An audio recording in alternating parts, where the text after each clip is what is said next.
अच्छा बच्चों, देखो अभी पढ़ा है तुम लोगों ने कि कैसे मतलब डिक्रीज और इंक्रीज परसेंटेज हम लोग निकालते हैं, उसका फॉर्मूला भी हम लोग देखे थे। अभी हम लोग का एक टॉपिक है परसेंटेज में ही अभी चल रहा है, जितना भी बेसिक परसेंटेज है ना, ये आपका बहुत ही बेसिक हम लेके चल रहे हैं। परसेंटेज में जो आपको पढ़ा रहे हैं वो बहुत बेसिक है। धीरे धीरे हम बेसिक जब पढ़ा देंगे तो आपको एडवांस पढ़ाएंगे, समझ में आ रहा है? जो आपके एग्जाम्स के लिए काफी जरूरी होता है ना, एकदम हार्ड लेवल का आपको कराएंगे। अभी बेसिक चल रहा है, तो ये आपका क्लास है। आज का टॉपिक रहेगा, देखो, सक्सेसिव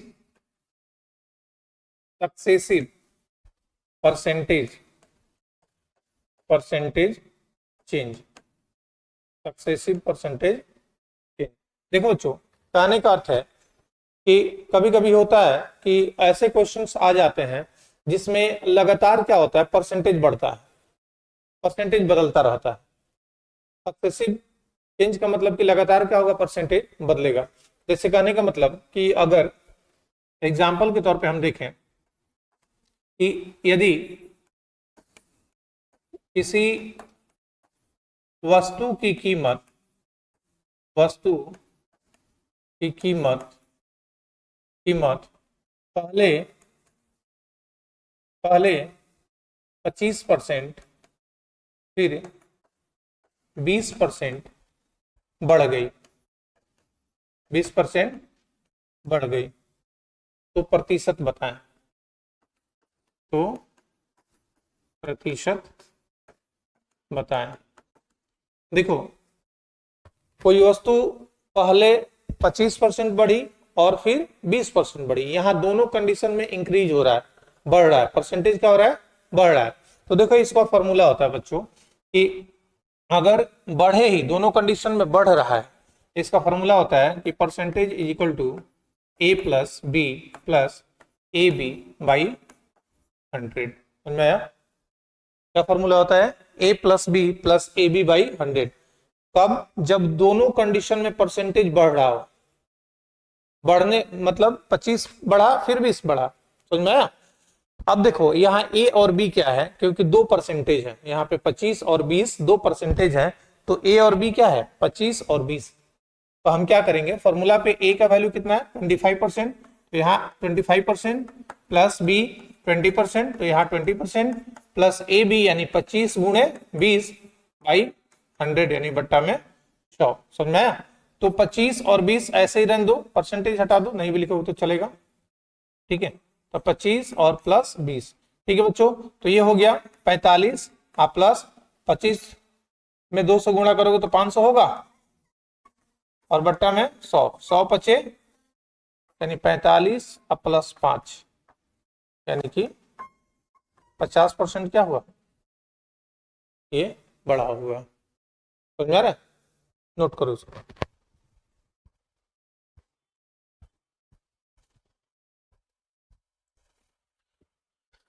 तो ये समझ में आया तुम लोगों को? नोट कर लिए हो? चलो, अच्छा देखो बच्चों, इसी तरीके से मान के चलो कि हम एक क्वेश्चन देते हैं कि किसी व्यक्ति का वेतन, वेतन समझते हो ना, सैलरी, मतलब कोई काम करता है तो उसको मंथली मिलता है ना, इतना रुपये महीना पे आप काम करते हैं तो उसे वेतन हो गया। तो मान के चलो कि इसका जो सैलरी है, वेतन है, वो 50,000 रुपये है। ठीक है बच्चों, 50,000 रुपये उसको उसका वेतन मिलता है। कंपनी ने अगले साल उसका 15% क्या किया, वेतन बढ़ा दिया। तो वृद्धि कितना हुआ, कितना उसका सैलरी इंक्रीज हुआ, तो 15%।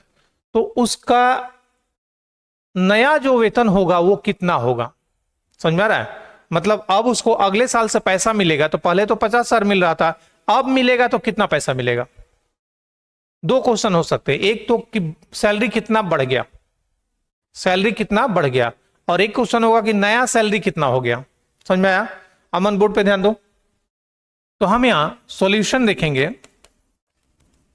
कि 50,000 का हम क्या करेंगे, पहले 15% निकालेंगे। बच्चों क्या निकालेंगे?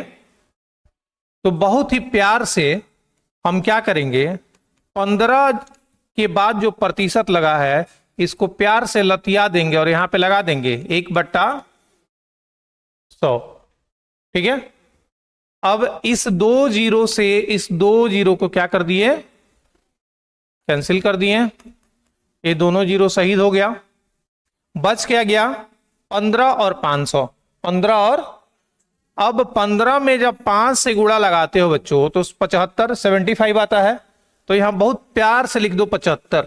ठीक है, और बच गया 2 जीरो, तो इसको उतार के ऊपर से ला के यहां पे लिख दो, यानी कि 7500 रुपया है, तो यहां सिंपल रुपया 7500 रुपया बढ़ गया। बढ़ा कितना, तो प्रतिशत में 15% बढ़ा था और रुपया में 7500 बढ़ गया। रुपया में कितना बढ़ गया। अब आपसे एक और क्वेश्चन पूछे कि मतलब नया सैलरी कितना हुआ, नया वेतन अब अगले महीने से अगले साल से कितना मिलेगा उसको बच्चों, तो नया वेतन बराबर 50,000 तो पहले ही बेचारे को मिलता था, साल भर खटा है तो 7500 रुपया कंपनी खुश होकर उसको क्या की है, बढ़ा दी है। तो 50,000 और 7,000 57,000 प्लस 500 यानी 57,500 रुपया क्या होगा बच्चों, उसका नया वेतन होगा। समझ में आया। तो 57,500 सीधा सीधा यहाँ प्यार से लिख दो, यहां लगा दो रुपया, क्योंकि रुपया की बात हो रही है तो सिंबल भी लगाना जरूरी है। समझ में आया बच्चों। अब मान के चलो कि रवि भी काम कर रहा है, रवि काम कर रहा है एक कंपनी में, तो रवि का वेतन जो है वो कितना है, 20,000 रुपया है। ठीक है, 20,000 रुपया रवि का क्या है, वेतन है। रवि किसी कारणवश क्या करता है बच्चों, लापरवाही करता है साल भर, पूरे साल भर रवि ना समय पे जाता है और ना ही अच्छे से काम करता है, तो कंपनी उससे खुश होगी कि ना खुश होगी, ना खुश हो जाएगी, बुरा लगेगा। तो कहा कि भाई तुमको काम करना है लेकिन अब तुम्हारा सैलरी हम क्या करेंगे, घटा देंगे। तो कहा कि तुम्हारे वेतन में हम कमी कर देंगे, कितने प्रतिशत का, 15% का क्या करेंगे बच्चों, 15 लिख रहे हैं, लबेरा गया था, देख लेना तुम लोग, 15% का क्या करेंगे, कमी कर देंगे। अब बेचारा रवि उदास हो गया, तो हम क्या करेंगे, तो पता करेंगे कि रवि का प्रतिशत में तो 15% कम हुआ है, लेकिन पैसा कितना घट के आएगा। तो हम क्या करेंगे, सबसे पहले 20,000 का हम निकालेंगे बच्चों 15%। तो तुमको तो पता है कि प्रतिशत को क्या लिखते हैं, तो प्यार से इसको प्रतिशत हटाएंगे और लगा देंगे 1/100। क्या लगा देंगे, अभी 2 जीरो से 2 जीरो को शहीद करो, ये दोनों क्या हो गए, शहीद हो गए। अब 15 दूना, बोलो बच्चों, खाना नहीं खाए हो, सुबह सुबह खाए हो ना, सुबह सुबह एनर्जेटिक रहना चाहिए तुम लोग को। 15 दूना, अरे बोलो ना, 2 को जीरो बचा हुआ है, तो इन दोनों को उतार के यहां लिख देंगे। बेचारे रवि का 3,000 रुपया क्या हुआ, घट गया। तो अब अगले साल से उसका मंथली कितना मिलेगा, नया वेतन क्या होगा बेटा, नया वेतन कितना हो जाएगा, 20,000 में से घटा दोगे 3,000, यानी बेचारे को अब 17,000 रुपया मिलेगा। अब तो रवि कंपनी छोड़ के भागेगा ना, इसीलिए मेहनत से काम करना चाहिए, कहीं भी ईमानदारी से काम करना चाहिए। ठीक है बच्चों, तो आज का क्लास समझ में आया, इसको नोट कर लो, आज परसेंटेज का क्लास खत्म करेंगे। देखो अभी जो पढ़े हो उसके बेस पे ये प्रैक्टिस क्वेश्चन है, इसको घर से तुम लोग को करके लाना है। ठीक है, कोई दिक्कत। अच्छा देखो यहाँ पे सिंपल सा ट्रिक है, अभी जो हमने फॉर्मूला पढ़ा है a+b+ab/100 वाला, उसमें देखो अगर दोनों परसेंटेज में वृद्धि हो रहा है, इंक्रीज हो रहा है, परसेंटेज इंक्रीज हो रहा है, तो दोनों a और b दोनों प्लस प्लस में रहेंगे, याद रखना। अगर दोनों में डिक्रीज हो रहा है यानी कमी हो रहा है, तो दोनों क्या रहेंगे, प्लस और माइनस। ठीक है, अगर दोनों, एक में वृद्धि और एक में कमी हो रही है, तो दोनों क्या रहेंगे, माइनस रहेंगे। ये सिंपल सा है, अगर फॉर्मूला याद नहीं हो तो इसको दिमाग में रखना है। ठीक है बच्चों, इसको नोट कर लिए हो। ठीक है, मैं इसे अरेंज करता हूं। अच्छा देखो और भी बहुत सारे क्वेश्चंस आते हैं, जैसे देखो एक शहर की जनसंख्या, एक शहर की जनसंख्या, मान के चलो इंग्लिश में बोलते हैं पॉपुलेशन ऑफ सिटी, एक शहर की जनसंख्या मान के चल लो कि 80,000 है। ठीक है, एक शहर की जनसंख्या 80,000 है। समझ में आया? अब अगले 10 सालों में उस शहर की जनसंख्या 20% बढ़ गई, यानी कि 20% इंक्रीज हो गया। समझ में आ रहा है बच्चों? उस शहर की जनसंख्या अगले 10 सालों में 20% क्या हुआ? बढ़ गया। तो अभी शहर की जनसंख्या क्या होगी? 20% बढ़ने के बाद शहर की जनसंख्या क्या है? तो यहां सिंपल सा तरीका है बनाने के बच्चों। अगर इसको हमको बनाना होगा तो 80,000 का हम 20% निकालेंगे। 80,000 का 20% एक्चुअली में हुआ कितना? तो आपको तो निकालने आता है ना, परसेंटेज निकालने तो आता है। हम स्टार्टिंग में आपको बताए हैं, क्लास जब शुरू हुआ था तो आपको परसेंटेज निकालना, परसेंटेज से फ्रैक्शन में चेंज करना, फ्रैक्शन से परसेंटेज में चेंज करना, डिक्रीज इंक्रीज परसेंटेज निकालना, सारी चीजें आपको बताएं ना बेटा। तो हम 80,000 का 20% निकालेंगे तो 80,000 इंटू 20%। अब इस 80,000 का 20 इंटू 1 बाई परसेंटेज बताए थे ना, परसेंटेज इक्वल कितना होता है बच्चा? Percentage equal 1/100। तो हम इस परसेंटेज को हटा करके उसके जगह पे 1/100 यहां रख देंगे। तो हमने यहां पे 1/100 डाल दिया। अब यहां से 2 जीरो और यहां के 2 जीरो हम क्या करेंगे? कट कर देंगे। बच क्या गया? 800 इंटू 20। तो 8 दूना के 16, 8 दूना के 16, यहां 2 जीरो और यहां का 1 जीरो, यानी कि 3 जीरो। यानी जनसंख्या कितनी बढ़ गई बेटा? 16,000। जनसंख्या कितनी बढ़ गई? 16,000। तो अब नई जनसंख्या क्या होगी? तो नई जनसंख्या बच्चों पहले कितनी थी? 80,000 और बढ़ के कितना हुआ? 16,000। तो टोटल जनसंख्या कितना हो बेटा? 96,000। समझ में आया? 80 10 90 6 96,000 अभी क्या हो गई? इसकी टोटल जनसंख्या हो गई। इसे नोट करेंगे आप लोग।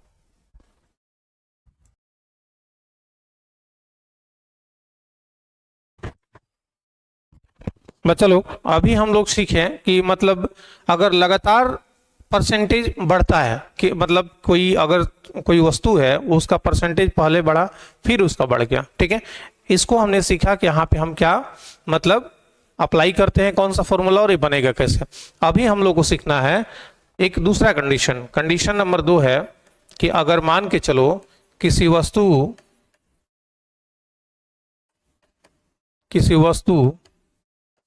का मूल्य पहले 20% घट गया, फिर 10% घट गया, तो प्रतिशत बताएं। पहले कंडीशन में हमने सीखा कि बढ़ा था, पहली बार भी बढ़ा और दूसरी बार भी बढ़ा, तो उसके लिए हमने फॉर्मूला दिया a plus b plus a b by 100, a plus b plus a b by 100। पहला ये फॉर्मूला किस लिए था? जब दोनों कंडीशन में बढ़ रहा था, परसेंटेज क्या हो रहा था? बढ़ रहा था। अब यहां दोनों क्या है कि दोनों कंडीशन में परसेंटेज क्या हो रहा है? दोनों टाइम घट रहा है। तो इसका फॉर्मूला होगा बच्चों, ये इसके लिए हम अप्लाई करेंगे। अगर इसको बनाते हैं, सॉल्यूशन देखेंगे तो a plus b minus a b by 100। याद रखिएगा, ये फॉर्मूला कब अप्लाई करेंगे? जब दोनों कंडीशन में घटेगा, पहले घटेगा फिर दूसरी बार भी घटेगा, ठीक है। तो अब क्या करेंगे यहाँ पे? a प्लस बी क्या है? a का वैल्यू 20%, b का वैल्यू 10%। तो a की जगह पे हम रख देंगे 20 और b की जगह पे 10, माइनस 20 गुणे 10 बट्टा में 100। 1 जीरो से 1 जीरो कैंसिल, 1 जीरो से 1 जीरो कैंसिल, 20 और 10 30, अब माइनस का 2, कितना बचा बेटा? 2, यानी कि 28% की कमी हो गई। यहाँ पे 28% की कमी हो गई। समझ में आया? अब एक और कंडीशन है बच्चों, इसमें सीख लो इसको, कि कभी कभी देता है कि किसी वस्तु में बच्चों इधर ध्यान दो, किसी वस्तु में पहले 25% की वृद्धि हुई, 25% की वृद्धि हुई और फिर 10% की कमी हो गई। प्रतिशत बताएं। देख रहे हो ना, यहां क्या हो रहा है, दो कंडीशन हमने पढ़ा था, एक में दोनों में बढ़ रहा था, दूसरे कंडीशन में दोनों में घट रहा था, तीसरा कंडीशन का जो क्वेश्चन है उसमें पहले बढ़ा है फिर घटा है। तो इसको हम लोग बनाने के लिए जो फॉर्मूला अप्लाई करेंगे वो है, देखो मेन फॉर्मूला यही है आपका, जो मेन फॉर्मूला है, मेन जो फॉर्मूला है याद रखिएगा बच्चों, मेन फॉर्मूला है आपका a plus b plus a b by 100। अब इसी में प्लस माइनस चेंज करके तीनों कंडीशन अप्लाई होंगे, समझ में आ रहा है। तो अब पहले यहाँ पे 25% बढ़ा है फिर 10% घट गया है, समझ में आ रहा है। तो क्या करेंगे हम, प्रतिशत निकालेंगे, तो ये फॉर्मूला होगा a minus b minus a b by 100। याद रहेगा बच्चों, पहले बढ़ा फिर घटा, पहले बढ़ा फिर घटा, तो वहां पे लगाएंगे a minus b minus a b by 100। तो a की वैल्यू कितनी है, 25 है ना बच्चों, a की वैल्यू 25, b की वैल्यू 10 माइनस 25 गुणे 10 बट्टा में 100, समझ में आया। तो इसको 25 दहा के 1 0 से 1 0 कैंसिल, 5 5 जा 25, 2 5 जा 10, तो 25 में से 10 गया बच्चों 15 और माइनस 5 बट्टा के 2। तो देखो ऐसे 2.5 हो जाएगा ना, 5 को आधा करोगे तो कितना होगा, 2.5 होगा। तो बताओ कितना होगा, 12.5। तो 12.5% जो होगा ये प्रतिशत इसका होगा। तो आई थिंक आप लोगों को समझ में आया होगा, इसको नोट कर लेंगे आप लोग।